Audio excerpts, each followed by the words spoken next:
Olá, que Jesus nos abençoe a todos hoje e sempre. Nós queremos falar, nesta ocasião, sobre o despertar da consciência.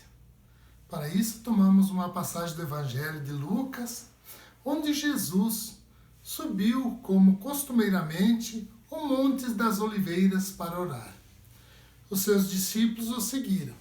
Chegando lá, Jesus se afastou um pouco dos seus discípulos, recomendando que eles orassem e vigiassem para não caírem em tentação. Então Jesus se afastou, ficou de joelhos, num gesto de humildade e começou a orar. Então Lucas conta que, no seu evangelho, que um anjo veio fortalecer Jesus naquele momento. Ao retornar junto aos seus discípulos, os encontrou dormindo. E Jesus então os desperta e cobra, pedir para que orassem e vigiassem para não cair em tentação. Os discípulos estavam dormindo, pois estavam abatidos pela tristeza. E nesta ocasião, então o discípulo pediu a Jesus para que ensinasse a orar. Então Jesus ensina a orar com a oração do Pai Nosso. Essa oração universal que todos nós podemos fazê-la. Tão linda, uma súplica, um agradecimento, uma oração que Jesus ensinou. Se nós acompanharmos o progresso da humanidade, nós vamos perceber que sempre espíritos de luz voltaram para a Terra para ajudar o progresso. Nós vamos encontrar no Salmo 23 do rei Salomão, isso aproximadamente mais de 1.200 anos antes de Cristo, onde ele fala: o Senhor é meu pastor, nada me faltará. Deitar-me faz em verdes pastos, guia-me mansamente às águas tranquilas, refrigera minha alma. Guia-me por veredas de justiça, por amor do seu nome. Ainda que eu ande pelo vale das sombras da morte, não temerei mal algum, porque tu estás comigo. Então esse salmo do rei Davi, Salmo 23, há mais de 1000 anos antes de Cristo, ele já tinha essa convicção que se ele tivesse fé, se ele acreditasse, Deus estaria com ele. Mesmo que, ainda que eu ande pelo vale da sombra da morte, não temerei mal algum, porque tu estás comigo. No momento desafiador que nós passamos hoje, em que a humanidade inteira passa, então nós vamos perceber que nós, passando por esse processo, muitos de provas, outros de expiações, muitos estão nas linhas de frente, em áreas de risco, outros estão contaminados pelo Covid, não sentem nada, outros ficam internados em UTIs e até mesmo os que desencarnam. Mas nós devemos olhar a vida no sentido amplo da criação, do espírito imortal que nós somos, que já tivemos outras vidas e estamos aqui passando por uma experiência e iremos ter outras oportunidades de reencarne. É dessa forma que nós devemos ver, ter força, ter coragem, pois Jesus nos recomendou: pedi e vos será dado, buscai e acharei, batei e a porta se abrir-vos-á. Então nós devemos pedir em nossas orações, pedir força, luz e principalmente coragem. Termos uma coragem digna, balizado na fé e na moral, para seguirmos adiante. O discernimento e a força, o consolo para enfrentarmos esses momentos, principalmente aquelas pessoas que estão convivendo diretamente com um amigo que passa por essa dificuldade, por um familiar, por uma pessoa querida, que todos nós sabemos, temos notícias de alguém que passou por esse momento de provação. Então pedir a Deus que nos dê força, pois se nós fazemos tudo o que está ao nosso alcance, buscamos a medicina, buscamos a ciência, os medicamentos, e assim mesmo os médicos, os profissionais não conseguem reverter esse quadro, é porque está nos desígnios de Deus Pai, no nível de experiência daquele ser encarnado. Então vamos realmente confiar em Deus, confiar em Jesus.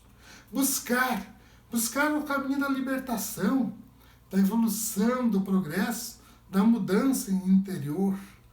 Bater incessantemente, buscando as nossas virtudes, batendo, repetindo quantas vezes se fizer necessário as nossas experiências até acertarmos. E orar. Nós devemos orar nesses dias. Como Jesus nos recomendou, no silêncio do nosso quarto, em nossa intimidade. Não precisamos ir a praças públicas, fazer grandes discursos, mas rogar tudo isso, pois Jesus nos orienta a cada momento. Ele nos pediu amar os nossos inimigos, orar por aqueles que nos perseguem e nos caluniam, oferecer a outra face, buscar tesouros no céu, nos amarmos uns aos outros. Então, os exemplos que nós trazemos dos grandes vultos da humanidade, nós vamos encontrar o filósofo Sócrates na Grécia, na antiga Grécia, que foi julgado, condenado à morte, por ter em sua doutrina, nós podemos ver na doutrina de Sócrates e de Platão, já colocando da vida após a morte, da reencarnação e muitas coisas mais.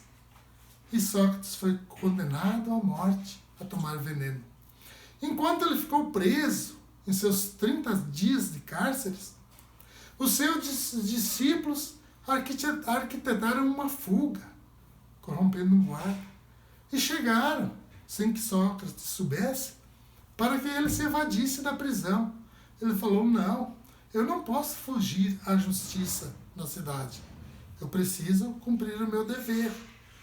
E daí um dos seus discípulos, quando Sócrates estava prestes a ingerir o veneno letal, chegou e falou, mestre, mas está sendo julgado, vai ser morto. Inocentemente. Então, serenamente, Sócrates olhou para o seu discípulo e colocou, querias vós que eu fosse condenado, julgado, condenado e morto, justamente?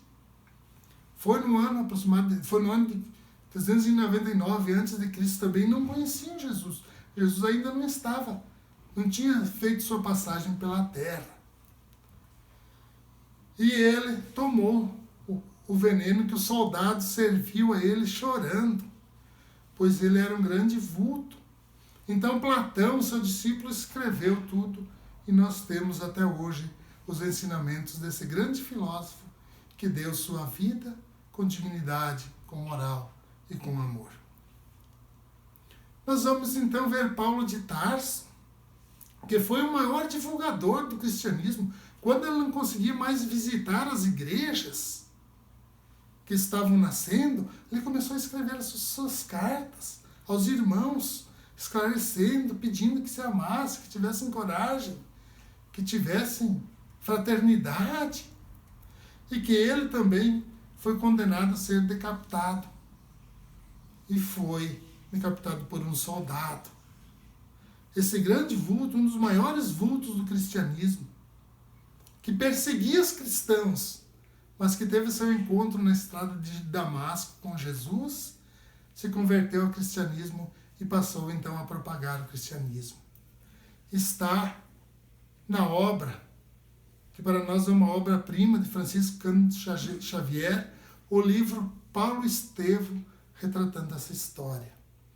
Então, nós vamos ver os cristãos os cristãos da primeira era, aqueles cristãos que amavam Jesus, que se escondiam nas catatumbas para fazer as suas reuniões, os seus encontros, e que eram perseguidos, presos e conduzidos às arenas de Roma, em fila, sabiam que iam para serem tochas humanas nas festividades, ou para serem soltos aos leões famintos e serem devorados pelas feras, mas iam cantando louvores e glória a Deus, mesmo sabendo. Era um gesto de coragem, doando sua vida, levando adiante o Evangelho de Jesus.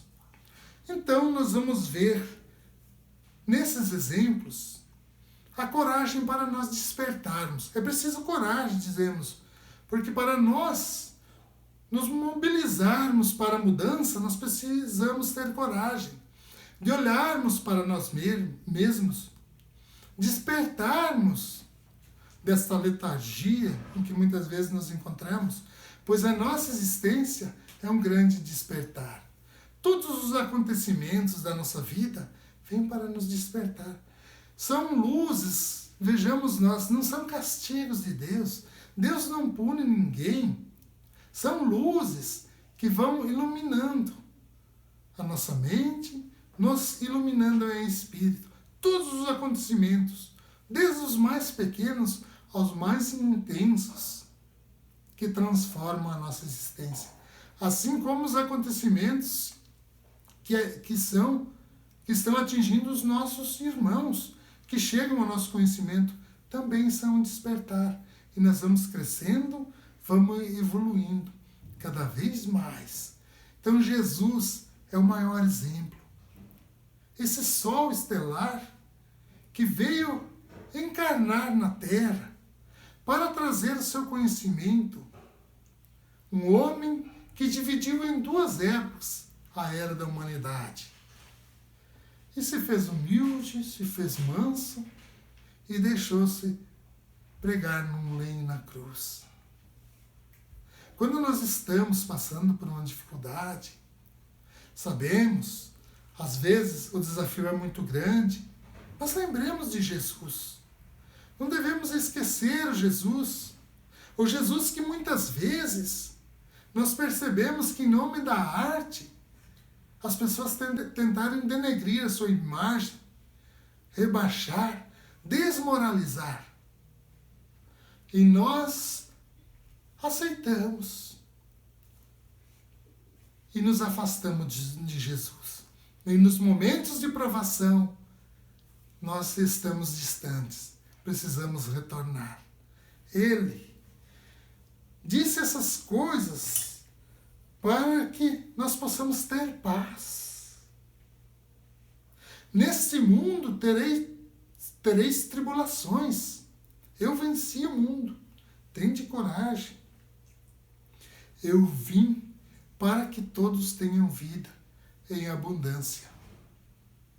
Mesmo que nós nos deparamos em alguns momentos com dificuldades, até mesmo com desencarne de entes queridos, vamos confiar em Jesus, sabendo que as moradas da casa do Pai, lá Ele está preparando para nos receber. Então, por isso, vamos despertar, vamos ficar vigilantes, principalmente nesses momentos que requer muita vigilância e muita oração. Vigilância e oração com Jesus, para que não venhamos a ceder às tentações da tristeza, do ódio, da revolta, do desespero. Jesus é o nosso modelo e guia. Que Deus Pai nos ampare e nos proteja hoje, amanhã e sempre.